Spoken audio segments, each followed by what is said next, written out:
Ora, muito bom dia a todos.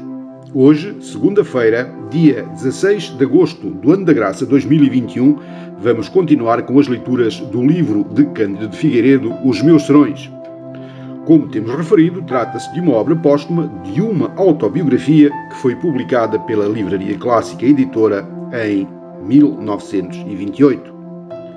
Então hoje vamos incidir as nossas leituras sobre 3 capítulos. Tratam-se de 3 capítulos relativamente curtos, o que nos permite hoje ter uma maior abrangência em termos do número de capítulos a serem abordados. Vamos então começar com o capítulo 9, que tem como subtítulo Caminho da Burocracia. Passo então a ler. À vista dos resultados daquele concurso, pareceu-me que o Mariano de Carvalho tinha alguma razão quando dizia que os concursos são coisas a fingir. Eu não perdera ainda o meu lugar de conservador do registro predial em Alcácer, cujos proventos me eram enviados pelo magistrado, que naquele lugar me substituía, o Dr. Gustavo Mauperrin Santos. Nem perdera o direito de reassumir a minha lucrativa advocacia naquela comarca e nas limítrofes, mas, irrevogavelmente, resolvera aguardar colocação em Lisboa. O Júlio de Vilhena, que era então Ministro da Justiça e conhecia a minha resolução, bem como as habilidades do Conselheiro Nogueira, procurou-me em minha casa para me dizer que tinha falecido outro Conselheiro Nogueira, que era parente daquele e secretário da Bula da Cruzada, uma das dependências do Ministério da Justiça. O lugar que o falecido deixava rendia apenas uns 500 mil reis, mas era muito pretendido, porque quase não dava trabalho e por isso convinha a toda a gente. Acrescentava ao Vilhena que, se o lugar me conviesse, antes de se proporcionar outro melhor, o requeresse que ele me nomearia. Requeriu efetivamente, e outros o requereram. O António de Serpa queria o lugar para o padre Simões de Almeida, professor do Liceu, e o Fontes, presidente do Ministério, queria-o para o Visconde da Seca, que tinha muita influência na corte. O Vilhena resistiu a todas as pressões e nomeou-me secretário e diretor-geral da Bula da Cruzada. O núncio da Santa Sé, em Lisboa, Marcela, sugestionado por alguns tonsurados, reclamou ferozmente contra a minha nomeação perante o ministro, mas este manteve nobremente o seu despacho. Lembro-me de que o Emílio Navarro, embora adversário político de Vilhena, consagrou ao ministro um largo artigo de aplauso com amáveis referências ao nomeado no diário Novidades, que o Navarro dirigia. Servi o lugar durante um ano com pouco aprazimento, porque uma parte do clero não simpatizava comigo, e eu tinha de me corresponder oficialmente e muitas vezes com os bispos de todas as dioceses, nos quais naturalmente se refletiam certas antipatias tão conhecidas como disparatadas. Abriu-se, entretanto, concurso no Ministério da Justiça para um lugar de segundo oficial, que, embora não rendesse mais que o secretariado da Bula, tinha sobre este a vantagem de dar direito à promoção e à aposentação, além de me desobrigar da correspondência episcopal. Fui ao concurso, tive a primeira classificação e fui nomeado, cabendo-me serviço na Direção-Geral do Registro Civil e Estatística. Aqui o serviço também não pesava muito, e passavam-se horas agradáveis no gabinete do Diretor-Geral, que era o Silveira da Mota, escritor, académico, antigo deputado e fluente conversador. Ali se reuniam o Jaime Muniz, o Marçal Pacheco, o Coelho de Carvalho, o Sousa Monteiro, etc. A conversa agradava-me e às vezes instruía-me, mas não bastava ao meu instinto de trabalhador. Associei, pois, ao oficialato do Ministério da Justiça com o professorado interino do Liceu de Lisboa, para que fui nomeado por Tomás Ribeiro, Ministro do Reino. Passamos agora ao capítulo 10, que tem como subtítulo O Doutor entre os Meninos. Passo então a ler. Não sei se nasci com vocação para aturar rapazes, mas nunca me dei mal com eles, nem eles se deram mal comigo. Ensinava-os de viva voz e ensinava-os pelos livros. Dos livros que escrevi para as escolas, os mais lucrativos foram os meus compêndios da cadeira liceal de Princípios de Legislação e de Economia Política. Não porque fossem os melhores, mas porque eram os únicos.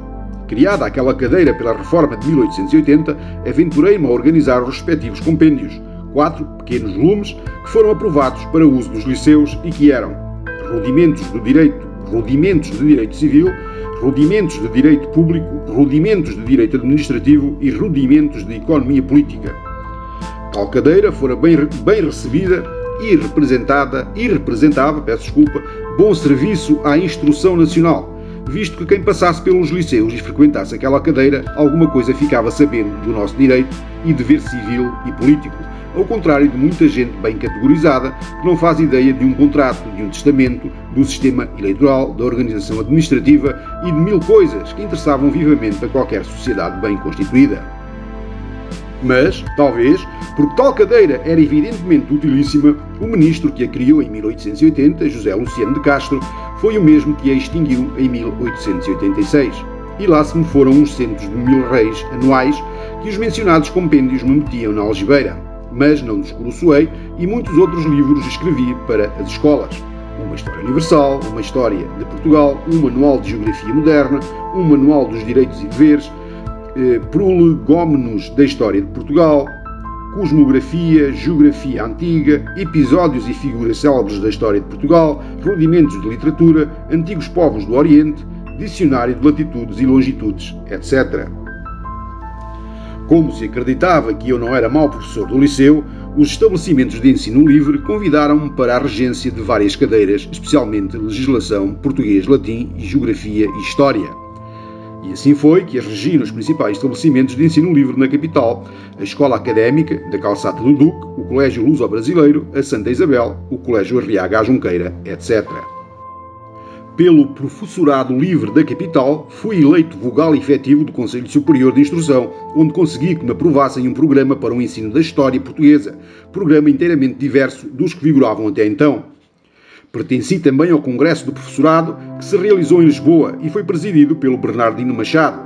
E, havendo depois eleições para deputados por acumulação, o professorado de todo o país distinguiu-me com a sua numerosa votação, apurando mais de 17 mil votos em meu favor.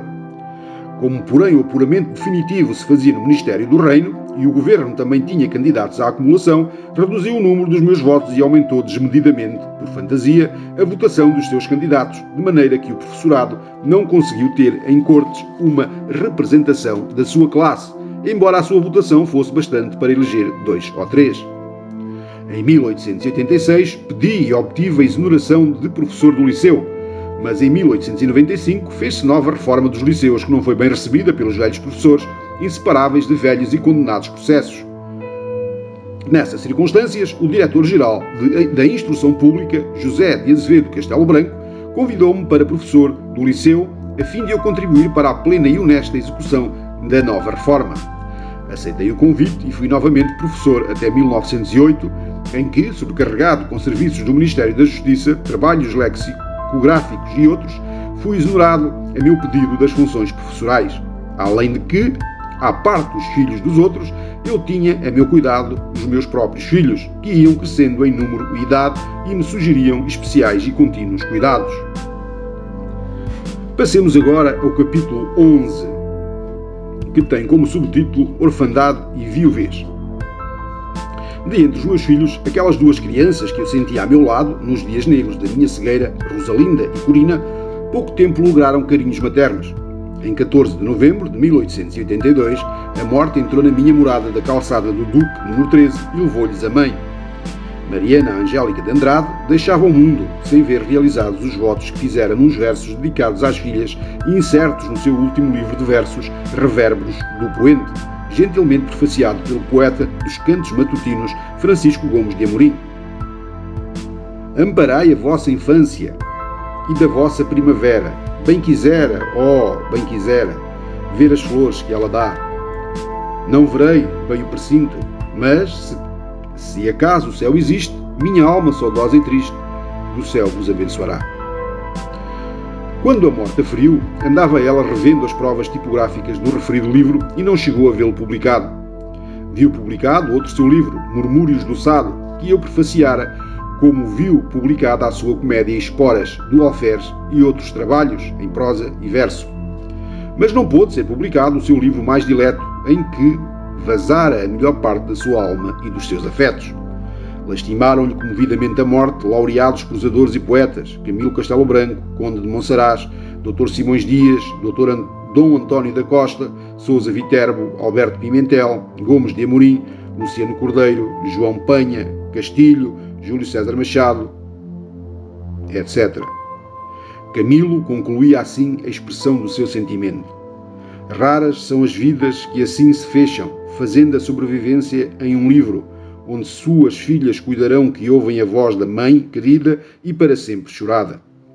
E não lhe prestou menos significativa homenagem o meu querido poeta Gonçalves Crespo, que no saímento fúnebre de Mariana levou consigo a chave do caixão mortuário, como ele protegeria, na mente, o destino dele e o meu. 10 anos antes, meu contemporâneo e amigo em Coimbra segredava-me as relações amigas que tinha com uma poetisa, a quem nunca vira e que depois foi sua esposa, Maria Amália Vaz de Carvalho. E eu pagava-lhe confidência com confidência, significando-lhe que também mantinha correspondência afetuosa com outra poetisa que eu nunca vira e que foi depois minha esposa, Mariana Angélica de Andrade. Mais feliz do que eu, pôde morrer nos braços da sua, e a minha morreu nos meus braços. Em meio de tudo, mais desditosas seriam as duas órfãs, se a boa fortuna lhes não deparasse uma segunda mãe, que foi minha segunda esposa, uma excelente e estimada senhora de Tomar, Antónia Piedade Cerrado. Às filhas do primeiro casal acresceram filhas e filhos do segundo, Flávia, Reinaldo, Otávio e Dora. Mais filhos, mais amores e mais cuidados, naturalíssimo. E pronto, assim chegamos ao fim das leituras de hoje. Hoje debruçámos-nos sobre 3 capítulos, fizemos com todo o gosto. Falta agradecer a vossa atenção, a vossa paciência, desejar-vos uma ótima segunda-feira e desejar-vos ainda uma excelente semana. Então, até amanhã, se Deus quiser. Muito obrigado.